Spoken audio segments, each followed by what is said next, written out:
ആദിലയും നൂറയും ഇപ്പോൾ big boss ഹൗസിലെ ഏറ്റവും നല്ല സ്ട്രോങ് കണ്ടസ്റ്റൻസ് ആയിട്ട് വരികയാണ്.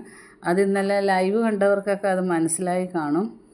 ലാലേട്ടൻ ഇടയ്ക്ക് നൂറയോട് പറഞ്ഞ് സംസാരിക്കാത്ത കുട്ടിയാണോ എന്നൊക്കെ ചോദിച്ചതിന് ശേഷം നൂറയും നല്ല സ്ട്രോങ് ആയിട്ട് വരികയാണ്. പക്ഷേ ആദില നല്ല ബോൾഡ് കണ്ടസ്റ്റൻസ് ആണ്.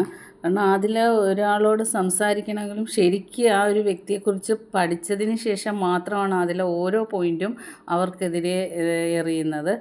അത്ര നല്ല ബോൾഡ് കണ്ടസ്റ്റൻസ് ആണ്. പറയേണ്ട കാര്യം ആരാണെന്നൊന്നും നോക്കത്തില്ല, തുറന്നടിച്ച് മുഖത്ത് നോക്കി പറയുന്ന ഒരു കണ്ടസ്റ്റൻസ് ആണ് ആദില. അത് ലൈവ് കണ്ട പ്രേക്ഷകർക്കൊക്കെ അത് മനസ്സിലായി കാണും. അക്ബറും ടീമും ആദിലയുടെ നേരെ വന്നതിന് പൊളിച്ചടുക്കി കൊടുത്ത് അവർക്ക് മിണ്ടാട്ടമില്ലാതായി. അതോടുകൂടി ഒതുങ്ങിപ്പോയി. ഇനി ഇവരോട് കളിക്കാനായിട്ട് ആരും അങ്ങനെ ധൈര്യം കാണിക്കത്തില്ല. കാരണം അത്രയ്ക്ക് സ്ട്രോങ് കണ്ടസ്റ്റൻസായി മാറിയിരിക്കുകയാണ് ആദിലയും നൂറയും. ബാക്കി അപ്ഡേറ്റുമായിട്ട് നമുക്ക് വീണ്ടും കാണാം.